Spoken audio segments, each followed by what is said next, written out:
Hello students. देखिए students, straight line में आज हम शुरू कर रहे हैं शिफ्टिंग ऑफ ओरिजिन। ओरिजिन को शिफ्ट करने पर आपके नए कोऑर्डिनेट्स क्या होंगे। तो देखिए बच्चों, शिफ्टिंग द ओरिजिन में जैसे मान लीजिए कि ये हमारे पास एक कार्टेशियन कोऑर्डिनेट सिस्टम है, ठीक है ना। ये एक्स एक्स डैश और ये Y Y dash, Cartesian coordinate system. एक पॉइंट है मेरे पास, मैंने ये मान लिया कि ये मेरे पास कोई पी पॉइंट है, इसके कोऑर्डिनेट हैं एक्स कोमा वाई। अब क्या कर रहे हैं कि देखो शिफ्टिंग ऑफ ओरिजिन की बात चल रही है यहाँ पे। तो शिफ्टिंग ऑफ ओरिजिन का मतलब ये है कि ओरिजिन को कहीं दूसरे पॉइंट पर शिफ्ट किया जा रहा है, ठीक है ना। ओरिजिन को मैं किसी दूसरे पॉइंट पर शिफ्ट कर देता हूँ, ठीक है ना। तो मान लीजिए कि ओरिजिन मेरे पास ये है, मैंने इस ओरिजिन को यहाँ पर शिफ्ट कर दिया, ये वाला। ये मेरे पास एक ओरिजिन को शिफ्ट कर दिया, मतलब रोटेशन नहीं हुआ ओरिजिन का, केवल ओरिजिन को मैंने शिफ्ट किया है। तो देखो ये है मेरे पास ओरिजिन, एक नया ओरिजिन मैंने मान लिया है। ये एक्स एक्स डैश था, तो बेटा इसको भी मैंने एक्स वाई मान लिया। ये नया ओरिजिन हो गया, इसको मैंने ओ डैश मान लिया, ठीक है ना। आइए, और इस के जो एक्सिस है, मतलब ओरिजिन मेरे पास पहले कहाँ था, 0 0 ये पॉइंट है। अब मैंने ओरिजिन को शिफ्ट कर दिया कहाँ, एच के पर। एच के पॉइंट है मेरे पास ये, और इस ओरिजिन को मैं यहाँ पर ले आया एच के पर। अब एच के पर लाने के बाद देखिए, इस ओरिजिन के रेस्पेक्ट में तो ये पी पॉइंट के कोऑर्डिनेट एक्स कोमा वाई हैं। तो अब एच के रेस्पेक्ट में, अब अगर ओरिजिन को मैंने एच के पर ट्रांसफ़र कर दिया, तो अब ये जिसके नए कोऑर्डिनेट क्या बनेंगे, तो ये है, इसको कहते हैं शिफ्टिंग ऑफ ओरिजिन। ओरिजिन को शिफ्ट किया तो जो ओल्ड कोऑर्डिनेट मेरे पास एक्स कोमा वाई हैं, तो इसके न्यू कोऑर्डिनेट क्या हो जाएंगे, वो इसके अकॉर्डिंग होंगे। समझ गए बेटा। तो देखिए हमने क्या किया कि देखो ये पुराना एक्सिस है, ठीक है ना, ये ओल्ड एक्सिस है, ये न्यू एक्सिस हो गई, क्योंकि ओरिजिन को मैंने एच के पर शिफ्ट कर दिया। अब मैं ये देखता हूँ कि यहाँ से मैंने एक परपेंडिकुलर ड्रॉ किया, ठीक है ना। तो बेटा ये यहाँ से यहाँ तक डिस्टेंस कितनी होगी, आप देख रहे हो ये x होगी, क्योंकि ओल्ड कोऑर्डिनेट के एक्सिस की बात कर रहे हैं, ठीक है। इसको m मान लिया। तो ओल्ड ओरिजिन तो मेरे पास ये है, ठीक है ना। तो यहाँ से मैंने इस ड्रॉ कर लिया परपेंडिकुलर, तो OM डिस्टेंस x हो जाएगी, क्योंकि ये x कोमा y है, तो ओरिजिन से m तक x होगा और m से p तक ये y होगा। तो ये हो गया y मेरे पास, ठीक है बेटा। अब ये मेरे पास h के पॉइंट है, h के पॉइंट है, तो यहाँ से यहाँ तक ये डिस्टेंस h होनी चाहिए बेटा, ये h होगी। तो ये वाली फिर k होगी, ठीक है बेटा, ये k हो जाएगी हमारे पास, ये डिस्टेंस k होगी, ठीक है। क्योंकि पुराने ओरिजिन के रेस्पेक्ट में इस h के, तो ये h होगी, ये k होगी। अब आप ये बताओ कि ये मेरे पास h है और यहाँ से यहाँ तक x है, तो ये वाली कितनी हो जाएगी, ये हो जाएगी x माइनस h हो जाएगी ना बेटा, ये x माइनस h हो जाएगी। और ये डिस्टेंस मेरे पास टोटल y है, और ये डिस्टेंस k है, ये भी k है, तो ये वाली डिस्टेंस कितनी हो जाएगी, y माइनस k, ठीक है ना। ये y माइनस k हो गई, ये x माइनस h हो गई, तो ये भी x माइनस h ही हो गई, ठीक है ना, ये x माइनस h हो गई। तो अब आप ये देखो कि इसके नए कोऑर्डिनेट, मतलब इस O के रेस्पेक्ट में तो इसके एक्स वाई हैं। अगर मैं इस एच के रेस्पेक्ट में इसके कोऑर्डिनेट देखूं, तो मान लिया मैंने कि ये P capital X capital Y मान ली, ठीक है ना। ये इसके कोऑर्डिनेट हो गए एक्स वाई। तो अब देखो एक्स वाई की वैल्यू क्या होगी, देखो यहाँ से यहाँ तक ये x किसके बराबर होगा, x माइनस एच के, ये y किसके बराबर होगा, y माइनस के की। तो कहने का मतलब ये है कि new coordinates with respect to O dash का मतलब h की, ठीक है। तो क्या हो जाएंगे बेटा, x की जो वैल्यू हो जाएगी वो क्या हो जाएगी, x माइनस एच, और कैपिटल Y की वैल्यू हो जाएगी y माइनस के, ठीक है ना। तो ये आपको ध्यान रखना है। कैपिटल X क्या हो जाएगा, x माइनस एच। देखो कैपिटल X मतलब ये तो ओल्ड कोऑर्डिनेट है, एक्स को जो स्मॉल है ना एक्स वाई, ये इसके रेस्पेक्ट में है, और कैपिटल एक्स कैपिटल वाई ये एच के रेस्पेक्ट में। अगर ओरिजिन को मैंने शिफ्ट कर दिया एच के पर, तो ये इसके मेरे पास कहाँ क्या हो जाएगा, ये कैपिटल एक्स कैपिटल वाई, और कैपिटल एक्स हमारे पास क्या हो जाएगा एक्स माइनस एच, और कैपिटल वाई हो जाएगा वाई माइनस के। तो यहाँ से बेटा ओल्ड कोऑर्डिनेट क्या हो जाएंगे, एक्स की वैल्यू एक्स प्लस एच हो जाएगी, और वाई की वैल्यू वाई प्लस के हो जाएगी। तो दोनों तरीके से आपको याद रखना है, ठीक है ना। अगर न्यू कोऑर्डिनेट चाहिए एच के रेस्पेक्ट में क्या बन जाएंगे पुराने कोऑर्डिनेट, तो इस तरीके से फॉर्मूला बना देंगे आप, इससे निकालेंगे। और अगर आपको ओल्ड कोऑर्डिनेट चाहिए, न्यू कोऑर्डिनेट दे रखे हैं, तो आपको ये फॉर्मूला अप्लाई करना पड़ेगा, ठीक है ना। ये क्या हो रहा है यहाँ पे कि ओरिजिन को शिफ्ट किया जा रहा है किसी दूसरे पॉइंट पे, तो ये हमारे पास इसकी वैल्यू आ जाएगी, ठीक है बेटा। जैसे कि एक क्वेश्चन लेते हैं, if the origin is shifted to the point, if the origin is shifted to the point,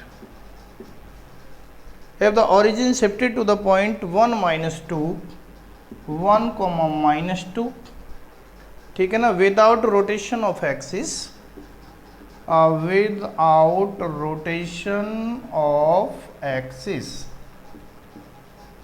axis को रोटेट नहीं किया। देखो कभी कभी तो ऐसा होता है कि एक्सिस को भी रोटेट करते हैं ऐसे, तो ऐसे नहीं करना, केवल ओरिजिन को शिफ्ट करना है, ठीक है ना। जो ओरिजिन जो एक्स एक्सिस वाई एक्सिस रहे हैं, वो X axis Y axis always parallelly रहेंगे पुराने एक्सिस के अलोंग, ठीक है बेटा।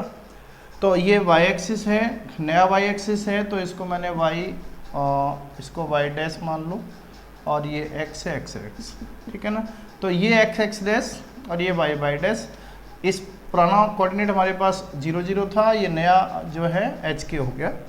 तो इसके हिसाब से मुझे बताना है कि if the origin is shifted to the point 1 comma minus 2 without rotation of axis, what do the equation become, ठीक है बेटा,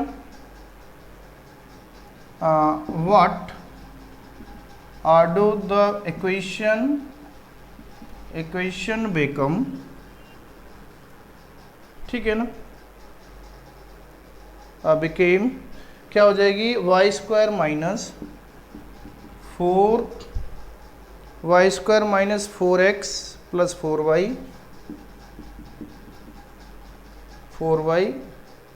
प्लस 8 इक्वल टू 0। कहता है कि ओरिजिन को हम 0 0 से 1 माइनस 2 पर रख दें, तो इस इक्वेशन की नई इक्वेशन क्या बन जाएगी।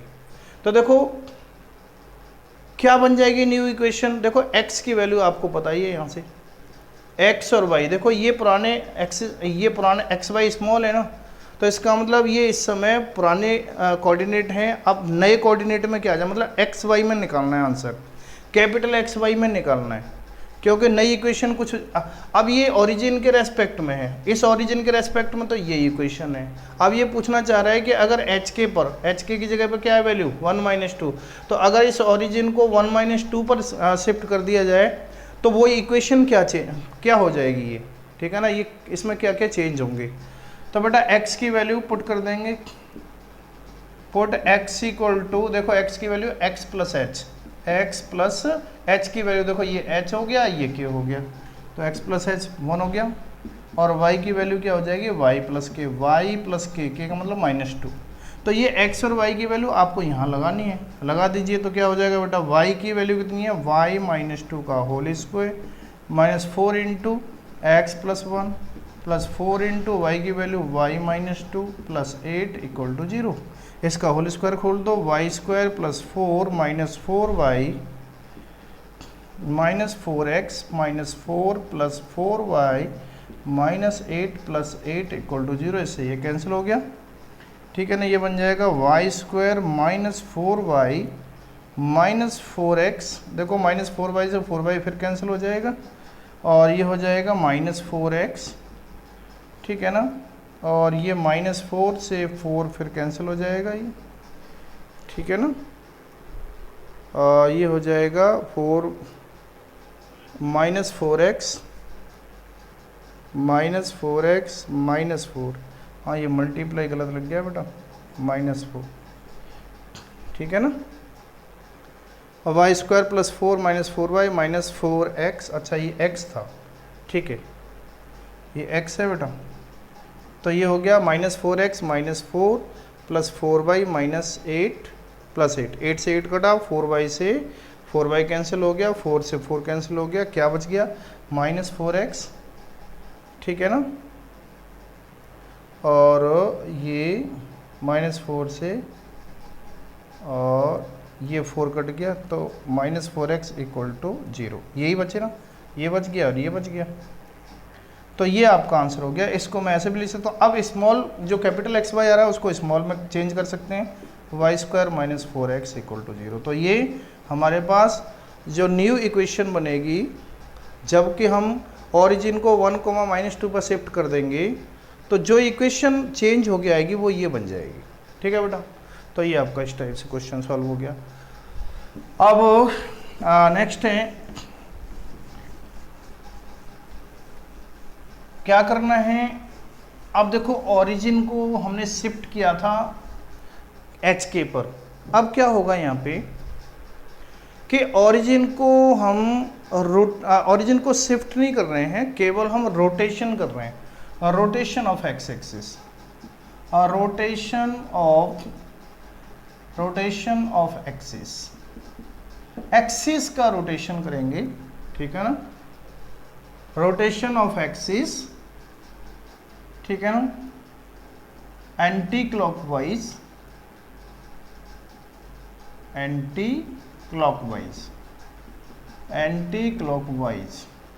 Rotation of axis anti clockwise, ठीक है ना, विद एंगल थीटा एंगल के साथ हमें रोटेशन करना है। देखिए ये मेरे पास x एक्सिस है और ये हो गया बेटा y एक्सिस। क्या करना है, ये ओरिजिन है। अब नेक्स्ट ये जो टॉपिक आ रहा है वो ये है कि rotation of axis anti clockwise with angle theta anti clockwise rotation हो रहा है एक्सिस का। देखो ये x एक्सिस है, इसको मैंने रोटेशन कर दिया, ये O मान लिया मैंने यहाँ पे, तो ये देखो ऐसे, ये जो है x एक्सिस अब ऐसे घूम गया, मतलब x एक्सिस ये था, वो थीटा एंगल पे मैंने ऐसे घुमा दिया, ठीक है बेटा। तो y भी थीटा एंगल पे घूमेगा, क्योंकि ये तो दोनों ही परपेंडिकुलर ही होंगे ना, तो ऐसे करके, ठीक है ना। ये एग्जैक्ट क्या हो रहा है यहाँ पे कि दोनों एक्सिस को मैंने थीटा एंगल पे घुमा दिया, ये थीटा है तो ये भी थीटा हो जाएगा, ठीक है ना। ये पुराने एक्सिस थे हमारे पास XY, XX', YY', अब ये नए एक्सिस हो गए, थीटा एंगल पर रोटेशन हो गया एक्सिस का, ठीक है ना। इसको चलो मैंने AB मान लिया, ये A है, ये A' है, और ये B है तो ये B' है, मतलब ऐसे मान लो आप A' B ये क्या हो गए, नए एक्सिस हो गए। अब कोई भी मेरे पास एक पुराना कोऑर्डिनेट x एक्सिस को, इसका P पॉइंट था, इसके कोऑर्डिनेट है x, y, मतलब x, y किस एक्सिस के अलोंग, किस एक्सिस के इसमें है। देखो ये जब हमारे पास एक्सिस क्या थे, x y, ठीक है। जब मैंने x और y एक्सिस थे तो हमारे पास पॉइंट के कोऑर्डिनेट क्या थे, x, y। अब हमारे पास एंगल, ठीक है ना, एक्सिस को टर्न कर दिया, एंटी क्लॉकवाइज थीटा एंगल से घुमा दिया, तो अब यही कोऑर्डिनेट इन एक्सिस के, ठीक है ना, इसके रेस्पेक्ट में क्या इसके कोऑर्डिनेट हो जाएंगे वो निकालना है आपको, ठीक है ना। क्योंकि पहले एक्सिस ये थे तो इसके रेस्पेक्ट में तो P के कोऑर्डिनेट x, y थे। अब ये रोटेशन कर दिया मैंने थीटा एंगल पर, थीटा एंगल पर रोटेशन करने के बाद तो इसके कोऑर्डिनेट तो चेंज हो जाएंगे ना। जैसे मान लीजिए कि हमारे पास पहले पुराने के हिसाब से तो ये x रहा होगा, ये स्मॉल x है, अब नए के हिसाब से तो परपेंडिकुलर यहाँ पड़ेगा ना, तो ये वाला x माना जाएगा ना अब तो ये, ठीक है ना, परपेंडिकुलर यहाँ से डाल दिया मैंने, ठीक है, और ये वाली डिस्टेंस, ठीक है। तो ये कैपिटल X मान ली मैंने, ये वाली, और ये कैपिटल Y मान ली, तो अब इसके हिसाब से, इस वाले कोऑर्डिनेट सिस्टम के हिसाब से, तो इसके कोऑर्डिनेट मैंने कैपिटल एक्स कैपिटल वाई मान लिए। तो ये मान लो कि ये देखो ओल्ड कोऑर्डिनेट क्या हो गए, ओल्ड हैं, ओल्ड कोऑर्डिनेट ऑफ पी कितने एक्स कोमा वाई। अब new coordinate, new coordinate of P क्या हो जाएंगे, capital X comma capital Y. ठीक है ना, समझ गए बेटा। तो मैंने मान लिया कि न्यू कोऑर्डिनेट इसके क्या हो जाएंगे, P X comma Y, capital X comma capital Y. तो अब देखो कि कैसे निकालना है। देखिए सबसे बढ़िया तरीका है इसको याद रखने का, मैं एक आपको फॉर्मूला बता देता हूँ यहाँ पे, कि एक टेबल बना लो यहाँ पे, बहुत ही अच्छा तरीका बता रहा हूँ मैं आपको, जिससे कि आपको याद रहेंगे। तो देखो यहाँ पर लिखो स्मॉल एक्स स्मॉल वाई, ठीक है ना, और यहाँ पे लिखो कैपिटल एक्स कैपिटल वाई, और यहाँ पर लिखो कॉस थीटा, और यहाँ पे लिखो sine theta. Cos theta sine theta क्यों, जैसे कि आपने एक कॉम्प्लेक्स नंबर में पोलर फॉर्म पढ़ी है, पोलर फॉर्म क्या होता है, cos theta plus iota sine theta. तो ऐसे याद रखना, पहला कॉस थीटा फिर साइन थीटा। अब इसका डिफरेंशिएशन, कॉस थीटा का डिफरेंशिएशन क्या होता है, माइनस साइन थीटा, यहाँ लिख दो, और इसका डिफरेंशिएशन यहाँ लिख दो कॉस थीटा। कॉस थीटा का differentiation minus sine theta, sine theta का डिफरेंशिएशन कॉस थीटा।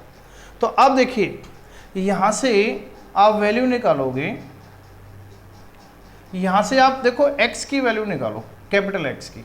तो देखो कैपिटल X आपको क्या मिलेगा, x cos थीटा, ठीक है ना, कैपिटल X की वैल्यू निकालेंगे तो x cos थीटा मल्टीप्लाई करना है x cos theta, x cos theta, ठीक है ना, प्लस y sin थीटा, बीच में प्लस लगाना है, y sin थीटा, ठीक है ना।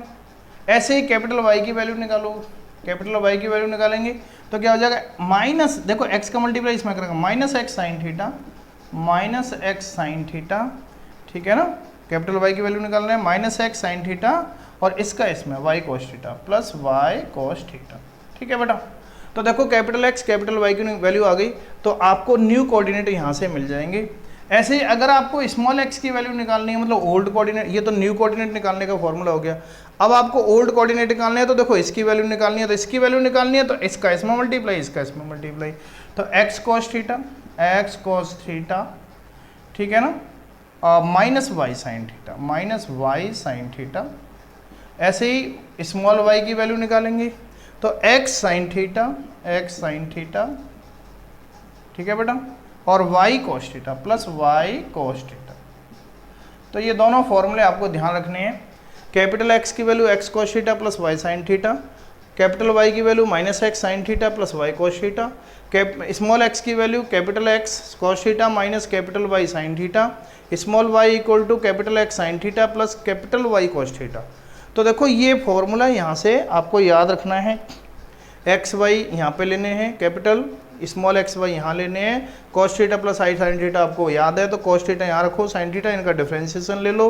कैपिटल एक्स की वैल्यू निकालनी है, इसका मल्टीप्लाई इधर प्लस इसका मल्टीप्लाई इधर। कैपिटल वाई की वैल्यू निकालनी है, एक्स का मल्टीप्लाई इधर प्लस वाई का मल्टीप्लाई इधर। ऐसे ही स्मॉल एक्स की वैल्यू निकालनी है तो एक्स का इधर मल्टीप्लाई, वाई का इधर। कैपिटल स्मॉल वाई की वैल्यू निकालनी है, X sine theta plus Y cos theta. ठीक है बेटा, ये ध्यान रखना है। तो ये मैंने आपको फॉर्मूला बता दिया है, ठीक है ना। अगर ओरिजिन को कहीं दूसरी जगह शिफ्ट नहीं करना, केवल एक्सिस को रोटेट करना है थीटा एंगल पे, तो आपका ये कोऑर्डिनेट क्या हो जाएगा, वो नया कोऑर्डिनेट आपको इससे पता चलेगा, X cos theta plus Y sine theta और Y equal to minus X sine theta plus Y cos theta.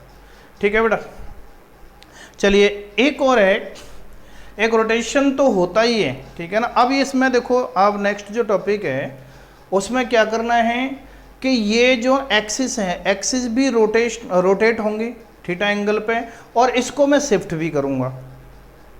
मतलब यहाँ पर क्या होगा, दोनों चीज़ें एक साथ होंगी, मतलब एक्स एक्सिस वाई एक्सिस का थीटा एंगल पर रोटेशन भी होगा और ओरिजिन को एच के पर शिफ्ट भी करेंगे। तब क्या कंडीशन होती है, ठीक है बेटा। तो देखिए दोनों काम साथ साथ करेंगे हम यहाँ पे। मान लीजिए कि अब मैंने क्या किया कि ये मेरे पास इसको मैं यहाँ से हटा देता हूँ, ठीक है बेटा, ये जो है ना मेरे पास एक्स एक्सिस वाई एक्सिस रह गए हैं यहाँ पे, ये ओरिजिन हो गया। अब क्या हुआ कि इस ओरिजिन को मैंने यहाँ पर शिफ्ट किया, ठीक है ना, इसको मैंने ओ डैश मान लिया, ठीक है ना, ओ डैश मान लिया। इसके कोऑर्डिनेट हैं एच कोमा के, ओरिजिन को मैंने यहाँ पर शिफ्ट करना, ओ को मैंने ओ डैश पर लाना है। तो देखिए ओ डैश पर लाना है तो बेटा ये जो है ना ऐसे हो जाएगा, ठीक है बेटा। ये मेरे पास क्या हो गए,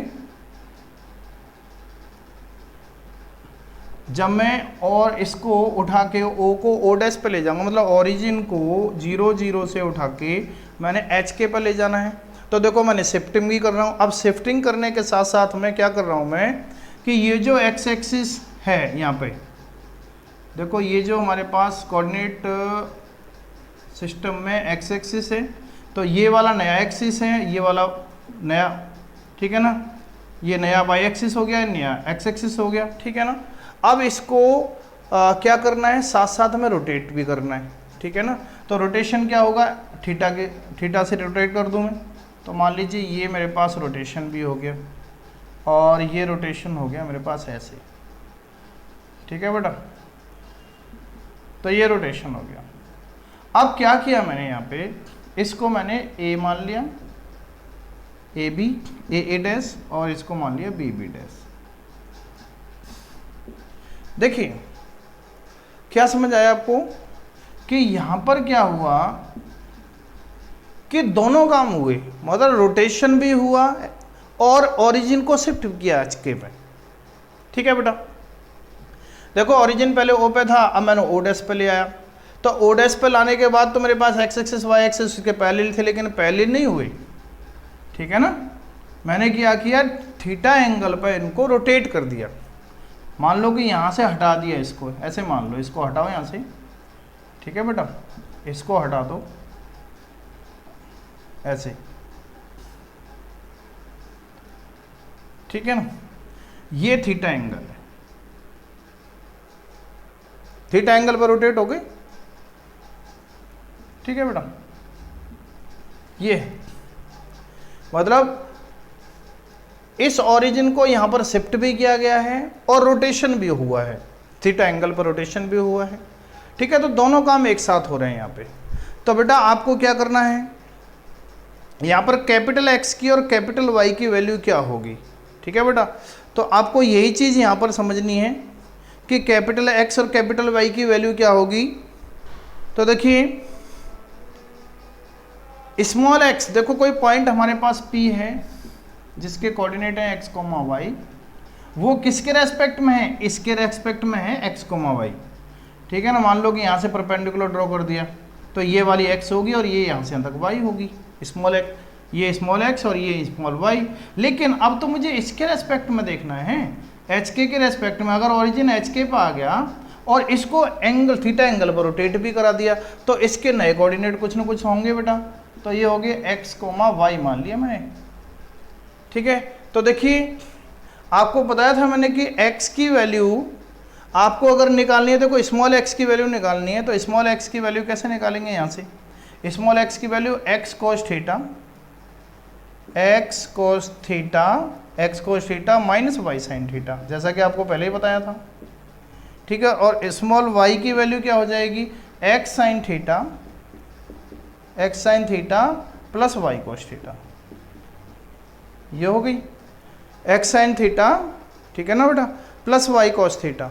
अब मुझे क्या करना है कि इसमें h ऐड कर देना है, h प्लस, और यहाँ पर k ऐड करना है, ठीक है बेटा। तो ये जो फॉर्मूला बनेगा आपका, ये क्या हो गया, स्मॉल x और स्मॉल y निकालने का तरीका है, ठीक है ना। कभी भी आपको ऐसे रोटेशन करना पड़ जाए, ठीक है ना, तो x की वैल्यू आपको यहाँ से आएगी और y की वैल्यू यहाँ से आएगी।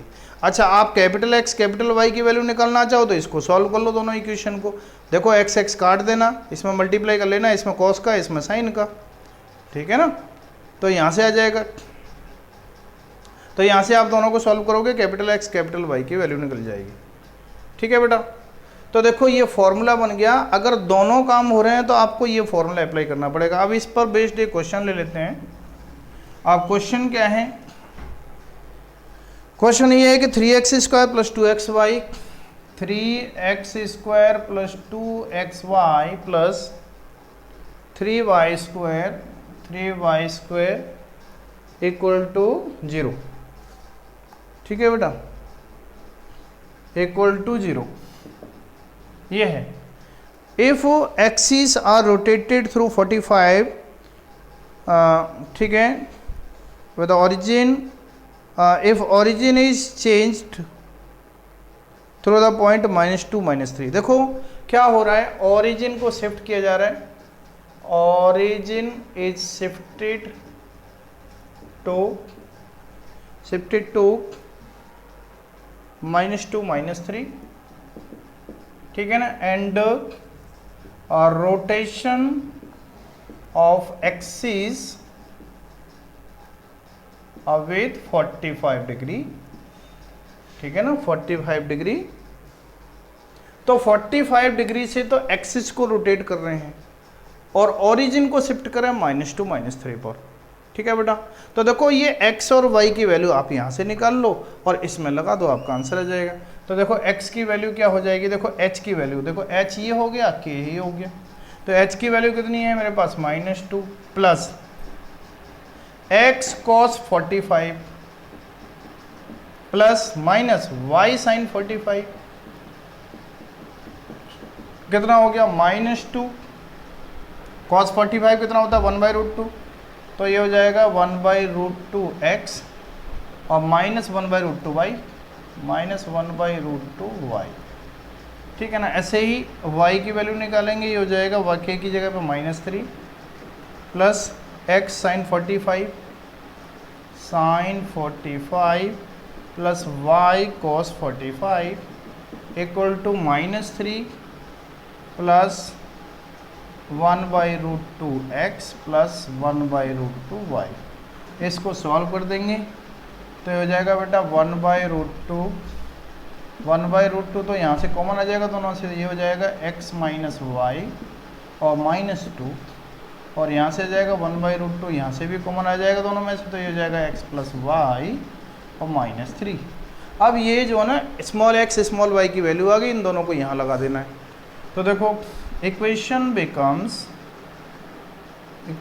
बिकम्स क्या हो जाएगी 3 × x², x की वैल्यू क्या है 1/√2x माइनस वाई -2 का होल स्क्वायर, ठीक है, प्लस 2xy, 2 × x की value 1/√2x minus Y -2 into y की वैल्यू कितनी है 1/√2 x प्लस वाई -3।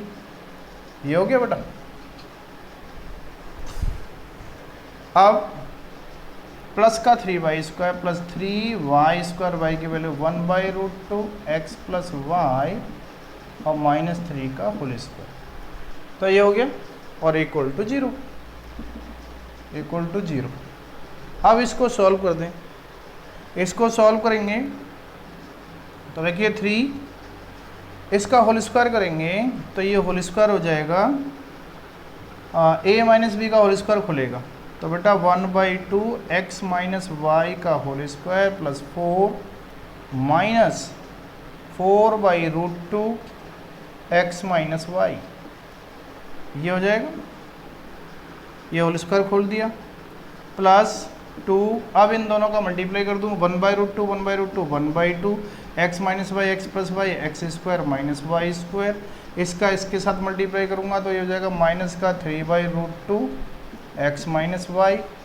अब इसका इसके साथ हो गया, इसका इसके साथ हो गया, अब इसका इसके साथ करूँगा तो -2/√2 x प्लस वाई, ठीक है बेटा, और इसका इसके साथ हो जाएगा प्लस का माइनस का 6 हो जाएगा, ये हो जाएगा -6 नहीं प्लस का 6 हो जाएगा, प्लस का 6 क्योंकि -3 -2 का मल्टीप्लाई प्लस का 6। अब इसका होल स्क्वायर कर लूँगा, प्लस का 3, ये हो जाएगा 1/2x प्लस वाई का whole square plus 9 minus 6/√2 x plus Y, ये बन गया और equal to 0।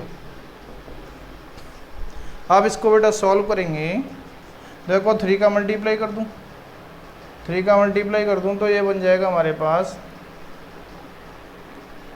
3/2 x minus Y का होल स्क्वायर प्लस 3 4 जा 12 माइनस 3 4 जा 12/√2 x माइनस वाई प्लस 2/2 1 हो जाएगा, ये हो जाएगा X square minus Y square, 2 का मल्टीप्लाई करेंगे माइनस 6/√2 x माइनस वाई, ठीक है ना, 2 का इसमें मल्टीप्लाई कर देंगे माइनस का 4/√2 x प्लस वाई, 2 का इसमें करेंगे प्लस का 12 प्लस 3 का मल्टीप्लाई करेंगे 3/2 x प्लस वाई का होल स्क्वायर, 3 का इसमें करेंगे 3 9 जा 27 माइनस 3 6 जा 18/√2, ठीक है ना, x plus Y equal to 0।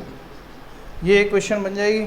अब इसको बेटा सॉल्व करना है आपको, तो देखो हाँ कैसे सॉल्व करेंगे इसको। हाँ देखो ये 3/2 और यहाँ से 3/2 ये होल स्क्वायर वाले, तो आप इनमें से 3/2 कॉमन ले सकते हैं, ठीक है बेटा, ये 3/2 कॉमन ले लिया, तो ये 3/2 कॉमन ले लिया तो इसका होल स्क्वायर खोल दो, X square plus Y square minus 2xy ये बचा, और यहाँ से 3/2 कॉमन ले लिया तो इसका भी फॉर्मूला खोल दो, X square plus Y square plus 2xy, देखो यहाँ से 2xy से 2xy कैंसिल हो गया। अच्छा अब हम क्या करेंगे कि X square minus Y square और है मेरे पास ये प्लस का X square minus Y square, इसको हमने अलग लिख दिया, X square minus Y square ये अलग हो गया, चलिए ये भी हो गया। अब हम क्या करते हैं कि x प्लस वाई वाले टर्म देखो, x प्लस वाई वाला एक तो टर्म ये है और एक x प्लस वाई वाला टर्म ये है, दोनों को ऐड कर देंगे, देखो 18 और 4 कितना हो जाएगा 22/√2 माइनस 22/√2 x प्लस वाई, ये हो गया, इसको भी और ये भी, ये दोनों हो गई। अब x माइनस वाई वाले टर्म से देखिए, देखो एक ये रहा और एक ये रहा, तो कितना हो जाएगा 12 और 6 18/√2 माइनस 18/√2 माइनस 18/√2, ठीक है ना, x माइनस वाई, ठीक है ना। अब कांस्टेंट टर्म देख लो, कांस्टेंट टर्म क्या क्या है हमारे पास, एक तो 12 है, एक 12 है, 24 हो गया, 24 और 27, 24 और 27 कितना हो गया बेटा 51 इक्वल टू 0। बस इसको सॉल्व करना है आपको, हो गया आंसर आपका, बस इतना ही काम करना है। देखो x square 2x square plus 2y square, बस मल्टीप्लाई करके इसको सॉल्व कर लेना और आपका ये आंसर आ जाएगा, ठीक है बेटा। बस ये इक्वेशन जो ना रोटेशन वाली कहानी है, बस ये आपको समझनी है कि हमें अगर ओरिजिन को भी एच के पर शिफ्ट करना है और एक्सिस को भी थीटा एंगल से रोटेट करना है, तो हम ये वाला फॉर्मूला अप्लाई कर देते हैं, तो इससे हमारे पास न्यू इक्वेशन आ जाती है। और लास्ट में क्या करते हैं, जैसे कैपिटल एक्स कैपिटल वाई में इक्वेशन आ जाएगी, उसको हम स्मॉल एक्स वाई में ही चेंज कर देंगे, कोई दिक्कत नहीं होती, ठीक है बेटा। तो ये है रोटेशन ऑफ एक्सिस, ठीक है ना, एंड शिफ्टिंग द ओरिजिन। तो ये तीनों केस आपको समझ आए होंगे। एक तो केस था हमारे पास जिसमें कि ओरिजिन को केवल एच के पर शिफ्ट किया जा रहा था, एक केस हमारे पास था जब हम जो ना एक्सिस को थीटा एंगल पर रोटेट कर रहे थे, और फिर तीसरा केस था हमारे पास कि ओरिजिन को भी शिफ्ट किया जा रहा है और साथ साथ में एक्सिस को थीटा एंगल से रोटेट भी किया जा रहा है, ठीक है। तो बेटा अब आता है लोकस, ठीक है ना, locus and equation two A locus. Locus क्या होता है बेटा, लोकस होता है कि अगर कोई मूविंग पॉइंट, ठीक है ना, कोई भी मूविंग पॉइंट है, कोई पॉइंट है वो मूव कर रहा है, और जब कोई पॉइंट मूव कर रहा है तो वो अपना एक पाथ भी बना रहा होगा, ठीक है ना। जैसे मान लीजिए कि लोकस का मतलब होता है कि उसका रास्ता कैसा है, उसका पाथ क्या है, ठीक है, पाथ, इसको पाथ भी बोल सकते हैं आप, ठीक है ना। जैसे मान लीजिए कि एक कोई फिक्स पॉइंट है, ठीक है ना, ये फिक्स पॉइंट है, इसको मैंने ओरिजिन मान लिया, ये ओरिजिन कोई फिक्स पॉइंट है।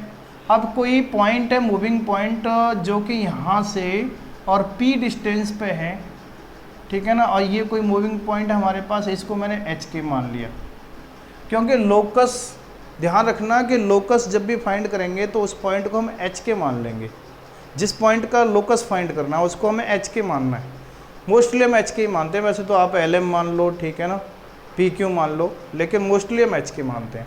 तो एच के कोई पॉइंट है और जो इस फिक्स पॉइंट से हमेशा पी डिस्टेंस पर रहेगा, ठीक है बेटा, हमेशा पी डिस्टेंस पे। तो इसका मतलब ये एच के कहाँ मूव कर सकता है, देखो यहाँ भी कर सकता है मूव, ये भी पी हो गया, यहाँ भी पी हो गया, ये यहाँ भी कर सकता है, ये भी डिस्टेंस, यहाँ भी कर सकता है, पी हो गया डिस्टेंस। तो देखो कहाँ मूव कर सकता है, ये पी डिस्टेंस यहाँ भी कर सकता है, इधर भी कर सकता है पी डिस्टेंस पे।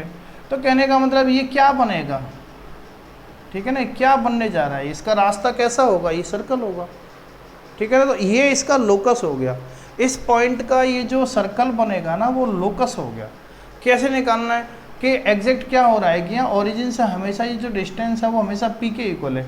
तो ये दो पॉइंट का जो डिस्टेंस होता है वो फॉर्मूला लगा दो, क्या होगा, under root h minus zero का whole square H square plus K minus zero का होल स्क्वायर के स्क्वायर, ठीक है बेटा।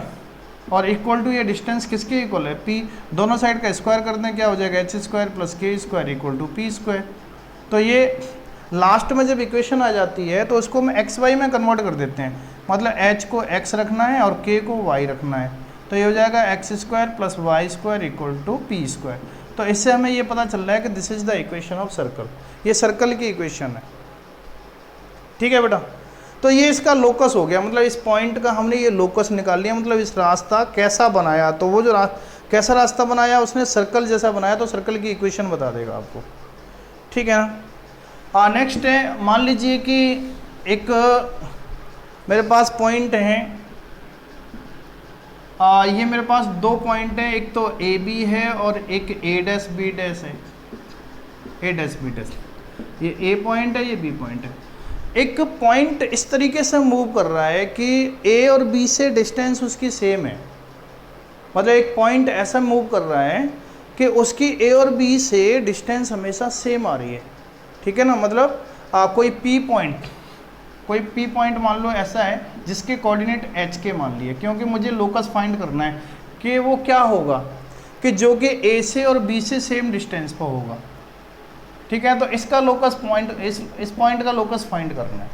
तो एग्जैक्ट क्या करना है कि पी ए हमेशा किसके इक्वल होगा, पी बी के। उसने कंडीशन दे रखी है कि ये दोनों पॉइंट से सेम डिस्टेंस पर होगा। तो अब इसका लोकस निकालने के लिए मुझे क्या करना पड़ेगा, P A equal to P B, जैसा कि गिवन है P A equal to P B. तो अब मुझे इसका लोकस निकालना है, लोकस का मतलब इक्वेशन निकालनी है एच के में। तो क्या करूँगा मैं कि दोनों साइड का स्क्वायर कर दूँ, P A square equal to P B square. तो बेटा पी ए स्क्वायर कितना हो जाएगा, ये डिस्टेंस है, डिस्टेंस का स्क्वायर करना है तो अंडर रूट नहीं लगाएंगे, तो क्या हो जाएगा एच माइनस ए का whole square plus K minus B का होल स्क्वायर, अंडर रूट हटा दिया क्योंकि स्क्वायर लग रहा है, इक्वल टू क्या हो जाएगा यहाँ से P B square H minus A dash का square plus Y minus K minus अब बी डैश का स्क्वायर। अब मैं क्या करूँगा, दोनों साइड का स्क्वायरिंग कर दो। देखो h माइनस ए का होल स्क्वायर कितना हो गया, H square plus A square minus 2h plus K square plus B square minus 2 K equal to H square plus A dash square minus 2a dash H plus K square plus B dash square minus 2b dash K, ठीक है ना। H square K square से H square K square cancel हो गया। आप देखो ये 2ah है और ये माइनस का 2a डैश एच है, इसको भी मैं इधर ले आऊँ तो 2a dash H plus minus 2ah। देखो ये और ये मैंने h वाले टर्म एक साथ ले लिए। अब माइनस का 2b के है, इसको भी इधर ले जाऊँ तो प्लस का 2b डैश के और ये 2b के माइनस का 2b के है ये मेरे पास, ये भी मैंने एक साथ ले लिए, ठीक है ना। अब देखो इक्वल टू में क्या है, A dash square plus B dash square, इन दोनों को मैं उस साइड ले जाऊँ तो माइनस का ए स्क्वायर माइनस का बी स्क्वायर।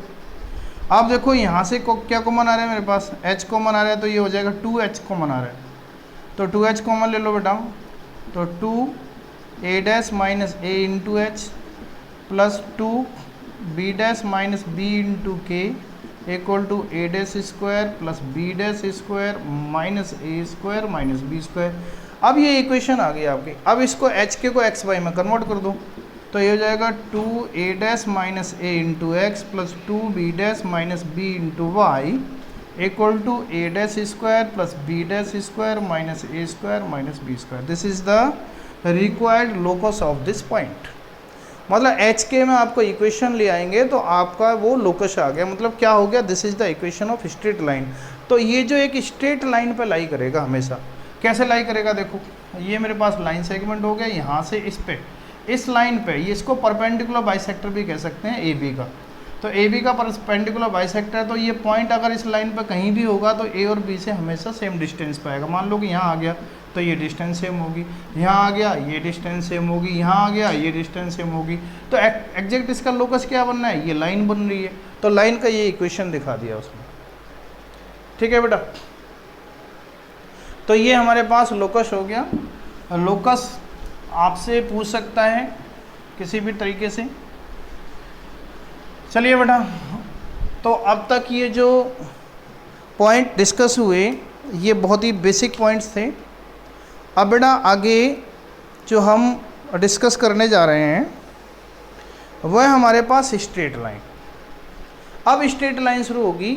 इससे पहले तो ये बहुत बेसिक से पॉइंट थे जो इनको आपको बहुत ज़रूरी था समझना। अब स्ट्रेट लाइन देखिए, स्ट्रेट लाइन में स्ट्रेट लाइन, अब स्ट्रेट लाइन कैसे बनती है और होती क्या है स्ट्रेट लाइन? स्ट्रेट लाइन का मतलब एक सीधी, इसको हम हिंदी में सरल रेखा कहते हैं, सरल रेखा। ठीक है ना, स्ट्रेट लाइन का मतलब सरल रेखा। ठीक है ना, तो बेटा स्ट्रेट लाइन को समझने के लिए देखो, सरल रेखा मतलब सीधी, बिल्कुल कर्व टाइप नहीं होनी चाहिए कि ऐसे मुड़ गई ऐसे मुड़ गई, वो स्ट्रेट लाइन नहीं होगी। स्ट्रेट लाइन का मतलब सीधी। तो ये मान लीजिए कि कोई स्ट्रेट लाइन है, अगर ये स्ट्रेट लाइन है बेटा तो इस पर मैं 2 पॉइंट ले लूँ ए बी, कोई भी 2 पॉइंट उठा लूँ मैं यहाँ से। तो इस ए बी लाइन को मैं ए बी लाइन सेगमेंट, ए को बी से मैंने ज्वाइन कर दिया तो क्या बन गया, एक लाइन सेगमेंट बना। इस लाइन सेगमेंट पर कोई भी पॉइंट मैं ले लूँ, अगर वो इस लाइन पर ही लाई करे स्ट्रेट लाइन पर, तो उसको हम कहते हैं स्ट्रेट लाइन। मतलब हम ए और बी को मिलाने पर, ए और बी को मिलाने पर कोई भी पॉइंट इस ए बी के, जो ए से बी को मिलाया तो ए बी लाइन सेगमेंट मिला। अब इस लाइन सेगमेंट पर कोई भी पॉइंट लेने पर अगर वो पॉइंट इसी स्ट्रेट लाइन पर लाई करता है तो इसका मतलब this is a straight line. ठीक है बेटा, अब स्ट्रेट लाइन तो पता चल गया कि बिल्कुल स्ट्रेट होती है। ठीक है, कर्व नहीं होता है इसमें। अब इसके आगे जो नेक्स्ट पॉइंट है हमारे पास, slope of a line. Slope of a line बहुत इंपॉर्टेंट है। Slope of a line straight line में सबसे ज़्यादा मेन रोल है इसका। Slope of a line, slope of a line. ठीक है ना, स्लोप ऑफ ए लाइन को हम हमेशा एम से डिनोट करते हैं बेटा, स्लोप ऑफ ए लाइन। इसका दूसरा नाम ग्रेडियंट भी है, ग्रेडियंट। ठीक है ना, इसका दूसरा नाम ग्रेडियंट। ग्रेडियंट का भी मतलब स्लोप ऑफ ए लाइन होता है, स्लोप ही होता है। ठीक है बेटा, तो देखिए स्लोप ऑफ ए लाइन होती क्या है, ये m equal to tan theta होता है। मतलब ये जो स्लोप ऑफ ए लाइन है ना m, वो m होता है tan थीटा के ऊपर। और थीटा क्या है, theta is the angle with the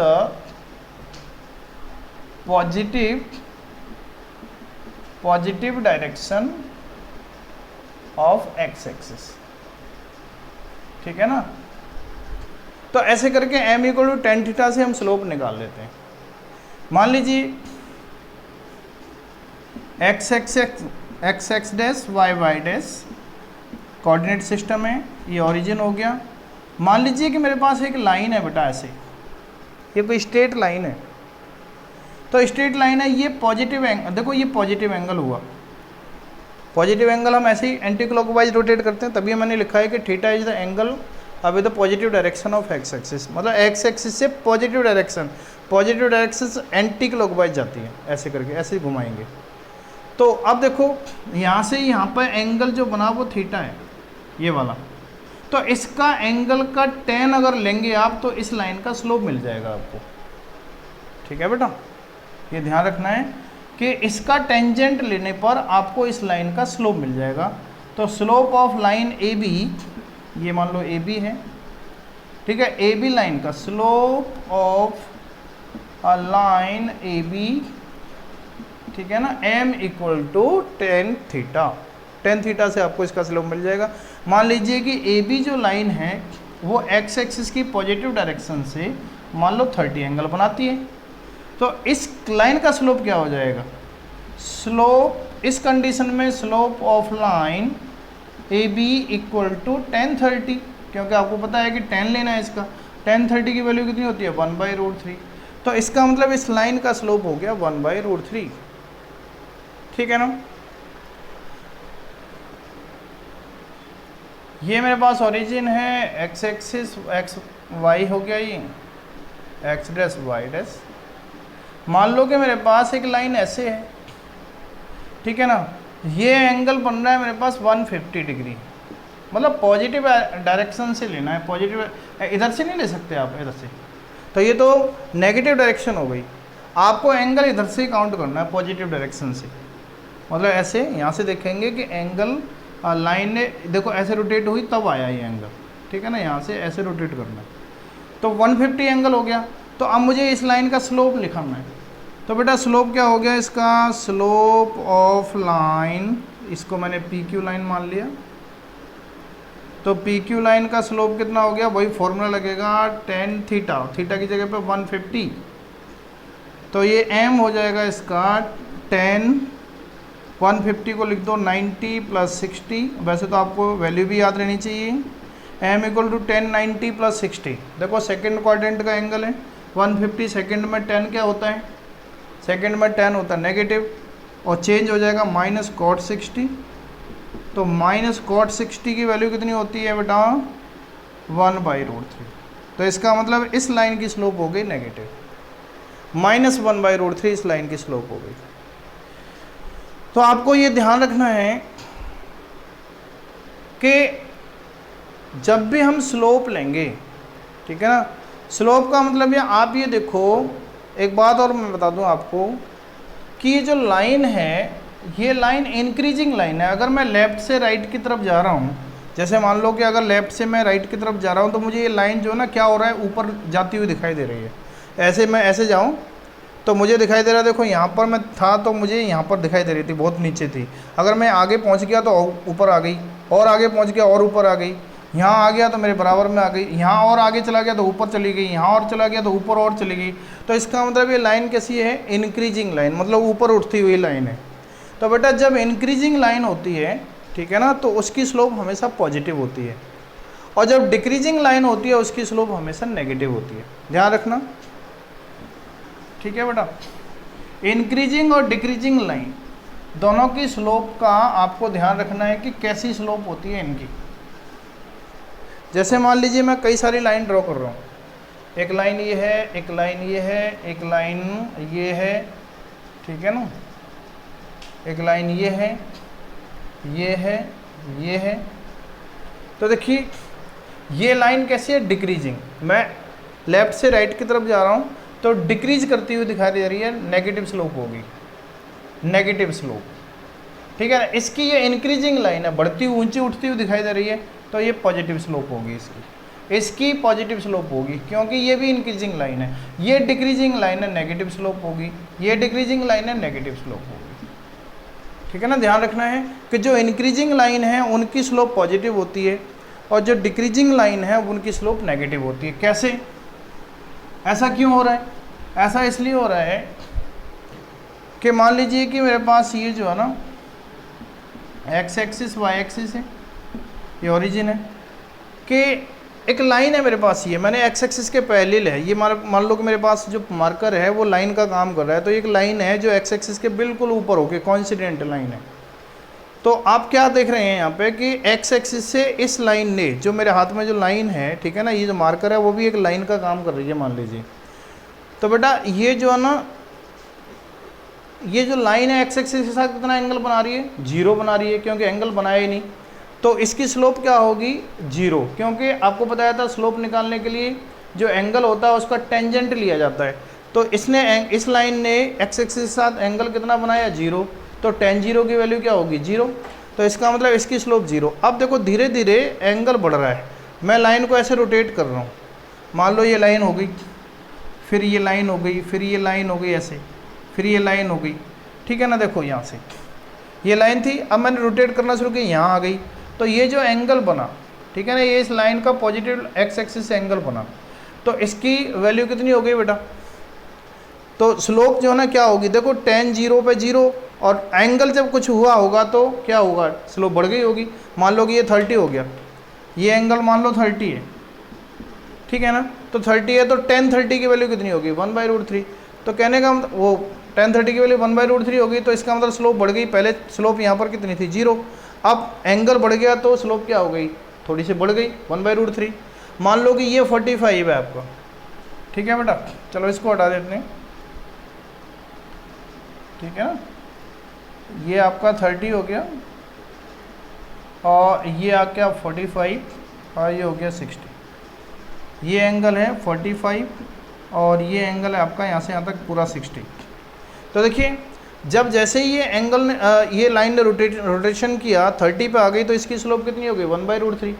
जब यहाँ लाइन जो है ना ऐसे रोटेट हो गई, थोड़ा सा एंगल कितना हो गया इसका, 45, तो tan 45 कितना होता है, 1, तो इस लाइन की स्लोप 1 हो गई, इस लाइन की स्लोप 1, इसकी स्लोप कितनी, 1/√3, क्योंकि एंगल देखना है, एंगल का टेंजेंट लेना है। tan 30 1/√3, tan 45 1, tan 60 √3। अगर ये लाइन ऐसे हो जाती है, रोटेट करके 60 एंगल बना देती है यहाँ से, तो इसकी स्लोप क्या हो जाएगी, √3, ठीक है ना। तो ऐसे ही जो लाइन ऐसे ही रोटेट कर रही है, 60 हो गई, फिर उसके बाद एक कंडीशन ये भी आएगी कि वो सीधी हो जाएगी, मतलब एक्स एक्सिस पे क्या हो जाएगी, परपेंडिकुलर हो जाएगी। और जब एक्स एक्सिस पे परपेंडिकुलर हो जाएगी तो इसका मतलब वाई एक्सिस के पैरेलल हो गई, वाई एक्सिस के कोइंसिडेंट हो गई। तो इस लाइन का जो स्लोप होगा, जो वाई एक्सिस के बिल्कुल कोइंसिडेंट है, उसकी स्लोप होगी इन्फिनिटी, मतलब नॉट डिफाइंड। आप ऐसे बोल सकते हैं, नॉट डिफाइंड, ठीक है ना। जो भी लाइन वाई एक्सिस के पैरेलल होगी उसकी स्लोप हमेशा क्या होगी, नॉट डिफाइंड, ध्यान रखना, ठीक है ना। जैसे ही एंगल 90 से इसने क्रॉस किया आगे, तो अब ये ना एंगल हो गया मान लो कि 120, मान लो ये लाइन हो, ये 30 हो गया, तो 90 तो मेरे पास ही है, 30 है, तो अब एंगल क्या हुआ, देखो बढ़ के 120 हो गया, 120 हो गया, तो अब इसकी स्लोप क्या होगी, क्योंकि tan 120 की वैल्यू निकालनी पड़ेगी। अब tan 120 की वैल्यू कितनी होगी, -cot 30, अब -cot 30 कितना होता है, -√3। तो इसका मतलब है कि इसकी स्लोप जो है ना नेगेटिव होगी। देखो जैसे ही एंगल जो है ना यहाँ से और यहाँ तक रहा, मतलब 0 से और 90 के बीच में रहा, तो स्लोप क्या थी, पॉजिटिव हमेशा, चाहे यहाँ पे लाइन हो, चाहे यहाँ हो, यहाँ हो, यहाँ हो। देखो सब जगह क्या है, ये लाइन कैसी बन रही है, सारी इंक्रीजिंग है, देखो बढ़ रही है, ऊपर जा रही है। अब जैसे ही ये एंगल 90 से ज़्यादा हुआ तो ये डिक्रीजिंग लाइन शुरू हो गई, तो डिक्रीजिंग लाइन की स्लोप हमेशा नेगेटिव होगी, क्योंकि एंगल किस में चला गया, सेकंड क्वाड्रेंट में, और सेकंड क्वाड्रेंट में tan हमेशा क्या होता है, नेगेटिव। तो इसलिए देखो फर्स्ट क्वाड्रेंट में हमेशा स्लोप क्या होती है, पॉजिटिव, और सेकंड क्वाड्रेंट में स्लोप क्या होती है, नेगेटिव। और सेकंड क्वाड्रेंट में जब एंगल 90 से बड़ा होगा, पॉजिटिव डायरेक्शन से एंगल, अगर लाइन जो है ना 90 से बड़ा एंगल बनाएगी, तो उसकी स्लोप हमेशा क्या होगी, नेगेटिव, क्योंकि सेकंड क्वाड्रेंट का एंगल बन जाएगा, और वो उसका टेंजेंट जो हमेशा क्या होगा, नेगेटिव होगा, ठीक है बेटा। तो ये ध्यान रखना कि पॉजिटिव एक्स एक्सिस से जितने भी एंगल आपको दिखाई दे रहे हैं, अगर ये 90 से कम हैं तो स्लोप पॉजिटिव, और अगर 90 से बड़े एंगल हैं तो इनकी सबकी स्लोप क्या होगी, नेगेटिव, नेगेटिव होगी, ध्यान रखना, ठीक है बेटा। जितनी भी लाइन है अगर उनकी स्लोप अगर एंगल पॉजिटिव एक्स एक्सिस से अगर 90 से बड़ा एंगल बना रही है तो वो लाइन जो है ना वो डिक्रीजिंग होंगी। अगर 0 to 90 के बीच एंगल बनना है तो वो लाइन इंक्रीजिंग होंगी। 90 से बड़ा एंगल बनना है तो वो लाइन डिक्रीजिंग होंगी। और डिक्रीजिंग लाइंस का स्लोप हमेशा नेगेटिव और इंक्रीजिंग लाइन का स्लोप हमेशा पॉजिटिव। ठीक है बेटा, तो देखिए ये काम आपको करना है। अब नेक्स्ट वीडियो में आपको अभी और भी इससे आगे कुछ टॉपिक्स हैं, अभी स्लोप के बारे में और भी अभी और कुछ बताएंगे, लाइंस के इक्वेशन भी बताए जाएंगे। ठीक है बेटा, तब तक आप इसको तैयार कीजिए। ठीक है, थैंक यू वेरी मच।